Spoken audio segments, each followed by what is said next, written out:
Hi, welcome to a new episode in the Internet Surfer, hosting the most horror and creepiest stories from Reddit.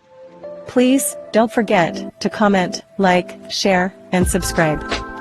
Enjoy. Balloons and Footsteps. A long horror story from Reddit. Nosleep.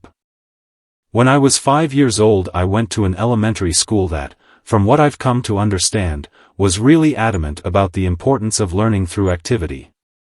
It was part of a new program designed to allow children to rise at their own pace, and to facilitate this the school encouraged teachers to come up with really inventive lesson plans. Each teacher was given the latitude to create his or her own themes which would run for the duration of the grade, and all the lessons in math, reading, etc., would be designed in the spirit of the theme. These themes were called groups. There was a space group, seed group, an earth group, and the group I was in, community. In kindergarten in this country, you don't learn much except how to tie your shoes and how to share, so most of it isn't very memorable. I only remember two things very clearly. I was the best at signing my name the right way, and the balloon project, which was really the hallmark of the community group, since it was a pretty clever way to show how a community functioned at a really basic level. You've probably heard of this activity. On one Friday, I remember it being Friday because I was excited about the project and it being the end of the week, toward the beginning of the year, we walked into the classroom in the morning and saw that there was a fully inflated balloon tied off with string taped to each of our desks. Sitting on each of our desks was a marker, a pen, a piece of paper, and an envelope. The project was to write a note on paper, put it in the envelope, and attach it to the balloon which we could draw a picture on if we wanted. Most of the kids started fighting over the balloons because they wanted assorted colors, but I started on my note which I had thought a lot about. All the notes had to follow a loose structure, but we were allowed to be creative within those boundaries. My note was something like this: Hi. You found my balloon. You can keep the balloon, but I hope you write me back. I like Mighty Max, exploring, building forts, swimming, and friends. What do you like? Write me back soon. Here's $1 for the mail. On the dollar I wrote for stamps right across the front, which my mom said was unnecessary, but I thought it was genius, so I did it. The teacher took a Polaroid of each of us with our balloons and had us put them in the envelope along with our letter. They also included another letter that I assume explained the nature of the project and sincere appreciation for anyone's participation in writing back and sending photos of their city or neighborhood. That was the whole idea, to build a sense of community without having to leave school, and to establish safe contact with other people. It seemed like such a fun idea. Over the next couple of weeks, the letters started to roll in. Most came with pictures of different landmarks, and each time a letter came in the teacher would pin the picture on a big wall map we had put up showing where the letter had come from and how far the balloon had traveled. It was a really smart idea, because we actually looked forward to coming to school to see if we had gotten our letter. For the duration of the year we had one day a week where we could write back to our pen pal or another student's pen pal in case our letter hadn't come in yet. Mine was one of the last to arrive. When I came into the classroom I looked at my desk and once again didn't see any letter waiting for me, but as I sat down the teacher approached me and handed me an envelope. I must have looked so excited because as I was about to open it she put her hand on mine to stop me and said, "Please don't be upset." I didn't understand what she meant. Why would I be upset now that my letter had come? Initially I was mystified that she would even know what was in the envelope, but now I realized that of course the teachers had screened the contents to make sure there was nothing obscene, but all the same, how could I be disappointed? When I opened the envelope I understood. There was no letter. The only thing in the envelope was a Polaroid, but I couldn't really make out what it was. It looked like a patch of desert, but it was too blurry to decipher. It appeared as if the camera had been moved while the picture was being taken. There was no return address, so I couldn't even write back if I wanted to. I was crushed. The school year pressed on, and the letters had stopped coming for nearly all of the other students. After all, you can only continue a written correspondence with a kindergartner for so long. Everyone, including myself, had lost interest in the letters almost completely. Then I got another envelope. My excitement was rejuvenated, and I reveled in the fact that I was still getting a letter when most of the other pen friends had abandoned their involvement. It made sense that I received another delivery. There had been nothing but a blurry picture in the first one, so this was probably to make up for that. But again, there was no letter at all, just another picture. This one was more distinguishable, but I still didn't understand it. The photograph was angled way up, catching the top corner of a building, and the rest of the image was distorted by a lens flare from the sun. Because the balloons didn't travel extremely far, and because they were all launched on the same day, the board became a bit cluttered, and so the policy for the students still exchanging letters became so that they could take the photographs home. My best friend Josh had the second highest number of pictures taken home by the end of the year. His pen friend was really cooperative and sent him pictures from all around the neighboring city. Josh took home, I think, 4 pictures. I took home nearly 50. The envelopes were all opened by the teacher, but after a while I stopped even looking at the pictures. However, I saved them in one of my drawers that housed my collections of rocks, baseball cards, comic book cards, Marvel metal cards, for those who might remember, and little miniature baseball batting helmets that I'd get out of a vending machine at Winn-Dixie after T-ball games. With the school year over, my attention turned to other things. My mom had gotten me a small snow cone machine for Christmas that year, and Josh had really coveted it. So much so that his parents bought him a slightly nicer one for his birthday, which was toward the end of the school year. That summer we had the idea that we would set up a snow cone stand to make money. We thought we'd make a fortune selling snow cones at $1. Josh lived in a different neighborhood, but we eventually decided that my neighborhood would be better because there were a lot of people who cared for their lawns. The yards in my neighborhood were slightly bigger. We did this for 5 weekends in a row until my mom told us that we had to stop, and I've only recently come to understand why she did that. On the 5th weekend, Josh and I were counting our money. Because we both had a machine, we each had a separate stack of money that we put together into one stack, and we then split it evenly. We had made a total of $16 that day, and as Josh paid out my 5th dollar, a feeling of profound surprise consumed me. The dollar said, "For stamps." Josh noticed my shock and asked if he had miscounted. I told him about the dollar, and he said, "That's so cool, man." As I thought about it, I came to agree. The idea that the dollar had made it right back to me after changing so many hands floored me. I rushed inside to tell my mom, but my excitement coupled with her being distracted by a phone call made my story incomprehensible, and she responded simply by saying, "Oh, wow, that's neat." Frustrated, I ran back outside and told Josh I had something to show him. Back in my room, I opened the drawer and took out the stack of envelopes and showed him some of the pictures. I started with the first picture, and we went through about 10 before Josh lost interest and asked if I wanted to go play in the ditch, a dirt ditch down the street from my house, before his mom came to pick him up, so that's what we did. We had a dirty war for a while, but it was interrupted several times by rustling in the woods around us. There were raccoons and stray cats that lived there. But this was making a little too much noise, and we traded guesses at what it was in an attempt to scare each other. My last guess was that it was a mummy, but in the end Josh kept insisting that it was a robot because of the sounds that we heard. Before we left, he got a little serious and looked me right in the eyes and said, "You heard it, didn't you? It sounded like a robot." "You heard it too right." I had heard it, and since it sounded mechanical, I agreed that it was probably a robot. It's only now that I understand what we heard. When we got back, Josh's mom was waiting for him at the kitchen table with my mom. Josh told his mom about the robot. Our moms laughed, and Josh went home. My mom and I ate dinner, and then I went to bed. I didn't stay in bed for long before I crept out and decided that, due to the day's events, I would revisit the envelopes, since now the whole affair seemed much more interesting.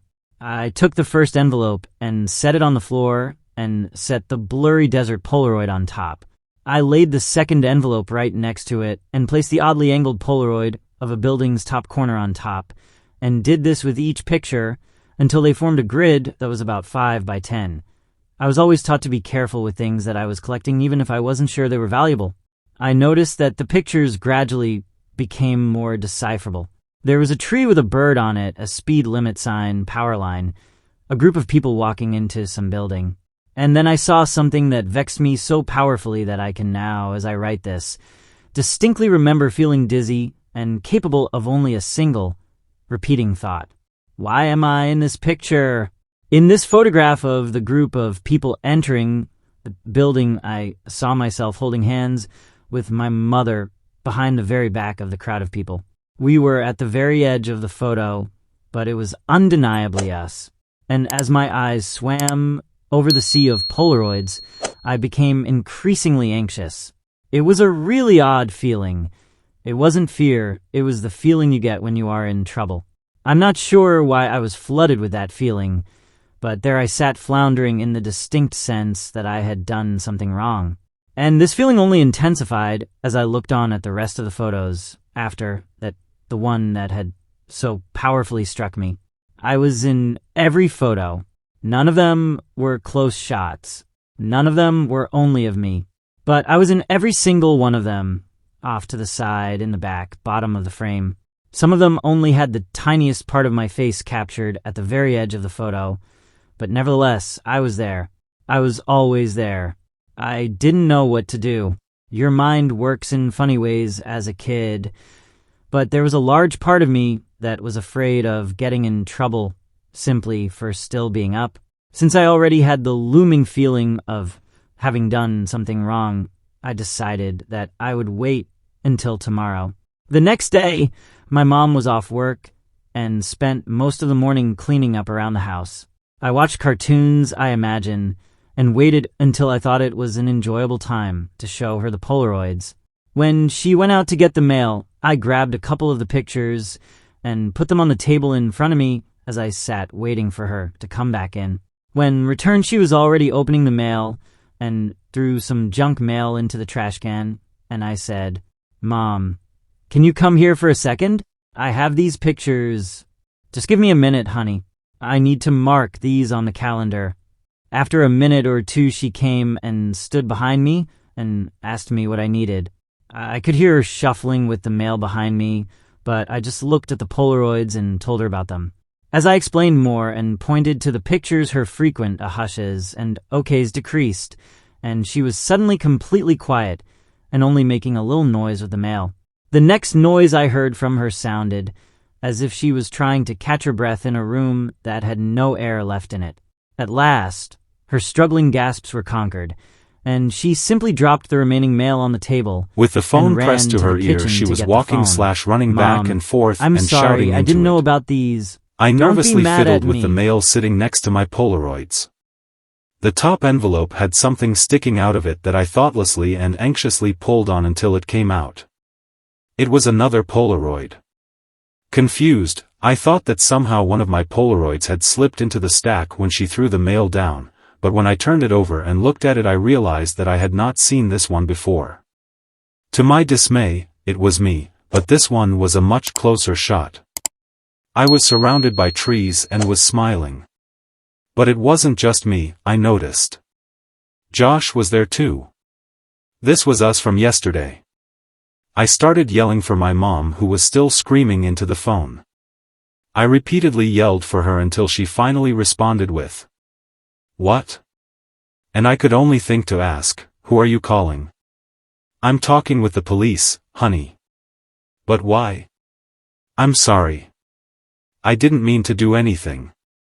She answered me with a response that I never understood until I was forced to revisit these events from the earliest years of my life.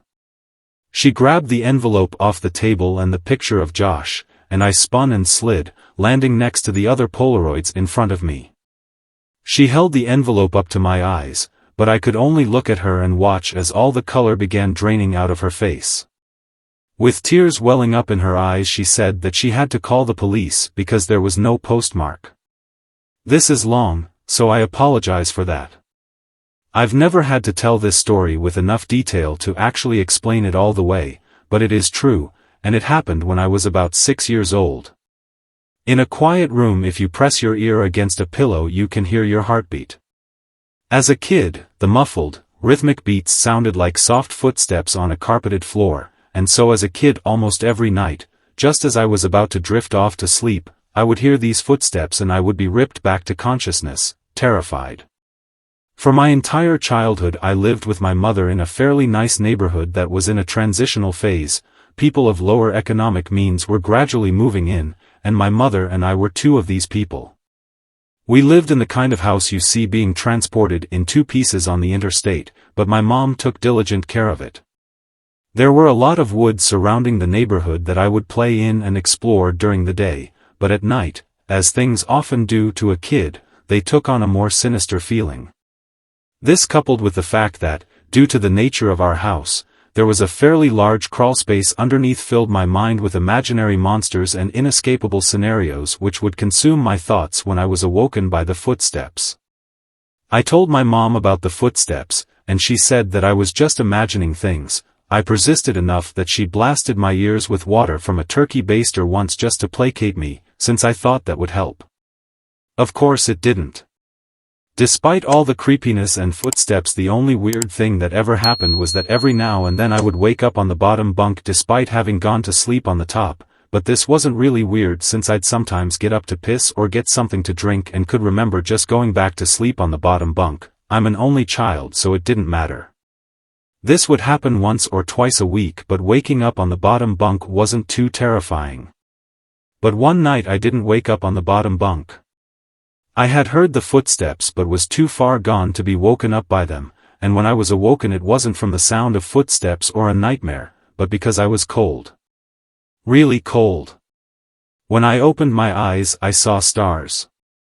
I was in the woods. I sat up immediately and tried to figure out what was going on. I thought I was dreaming, but that didn't seem right, though neither did I being in the woods. There was a deflated pool float right in front of me, one of those ones shaped like a shark. This only added to the surreal feeling, but after a while it seemed like I just wasn't going to wake up because I wasn't asleep. I stood up to orient myself, but I didn't recognize these woods. I played in the woods by my house all the time and so I knew them really well, but if these weren't the same woods then how could I get out? I took a step and felt a shooting pain in my foot which knocked me back to where I had just been laying. I had stepped on a thorn. By the light of the moon, I could see that they were everywhere. I looked at my other foot, but it was fine, and in fact so was the rest of me. I didn't have another scratch on me, and I wasn't even that dirty. I cried for a little bit and then stood back up. I didn't know which way to go so I just picked a direction. I resisted the urge to call out since I wasn't sure I wanted to be found by who or what might be out there. I walked for what seemed like hours. I tried to walk in a straight line and tried to course correct when I had to take detours, but I was a kid, and I was afraid. There weren't any howls or screams, and only once did I hear any noise that scared me.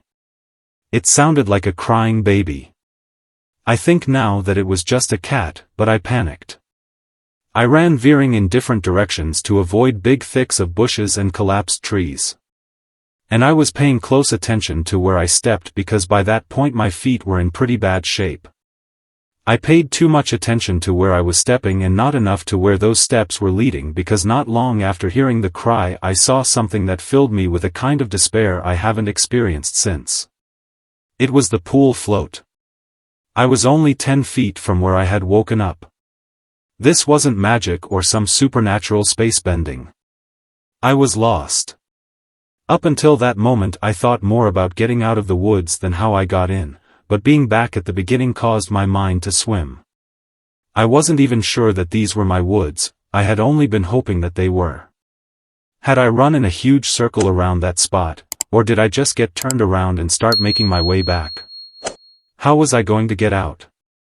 At the time I thought the North Star was just the brightest star, and so I looked and found the brightest one and followed it. Eventually things started to look more familiar and when I saw the ditch, a dirt ditch my friends, and I would have dirt clawed wars in, I knew I had made it out. By that point I was walking really slowly because my feet hurt so much, but I was so happy to be so close to home that I broke into a light jog. When I actually saw the roof of my house over a neighboring, lower set house, I let out a light sob and ran faster. I just wanted to be home.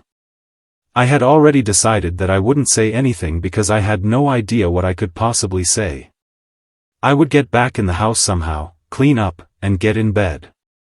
My heart sunk as I rounded the corner, and my house came fully into view. Every light in the house was on. I knew my mom was up, and I knew I would have to explain, or try to explain, where I had been, and I couldn't even figure out where to start. My run became a jog, which became a walk. I saw her silhouette through the blinds, and although I was worried about how to explain things to her that didn't matter to me at that point, I walked up the couple of steps to the porch and put my hand on the doorknob and turned. Right before I pushed it open, 2 arms wrapped around me and pulled me back. I screamed as loud as I could, "Mom! Help me! Please! Mom!" The feeling of being so close to being safe and then being physically pulled away from it filled me with a kind of dread that is, even after all these years, indescribable. The door I had been torn away from opened, and a flash of hope shot through my heart. But it wasn't my mom. It was a man, and he was enormous. I thrashed around and kicked at the shins of the person holding me while also trying to get away from the person who had just come out of my house. I was scared, but I was furious. Let me go. Where is she? Where's my mom? What did you do to her? As my throat stung from screaming and I was drawing in another breath, I became aware of a sound that had been present for longer than I had perceived it. "Honey, please calm down. I've got you." It sounded like my mom. The arms loosened and set me down, and as man approaching me blocked out the porch light with his head, I noticed his clothes. He was a police officer. I turned to face the voice behind me and saw that it really was my mom. Everything was okay. I began to cry, and the 3 of us went inside. "I'm so glad you're home, sweetie. I was worried I'd never see you again." By that point she was crying too. "I'm sorry, I don't know what happened. I just wanted to come home. I'm sorry." "It's okay, just don't ever do that again. I'm not sure me or my shins could take it." A little laughter broke through my sobs, and I smiled a bit. "Well, I'm sorry for kicking you, but why'd you have to grab me like that?" "I was just afraid that you'd run away again." I was confused. "What do you mean?" "We found your note on your pillow," she said, and pointed at the piece of paper that the police officer was sliding across the table. I picked up the note and read it. It was a running away letter. It said that I was unhappy and never wanted to see her or any of my friends again. The police officer exchanged a few words with my mom on the porch while I stared at the letter. I didn't remember writing a letter. I didn't remember anything about any of this. But even if I sometimes went to the bathroom at night and didn't remember, or even if I could have gone into the woods on my own, even if all that could have been true, the only thing I knew at that point was, this isn't how you spell my name. I didn't write this letter. Thanks for watching. Please comment, like, share and subscribe. The Internet Surfer on YouTube for more horror and scary stories.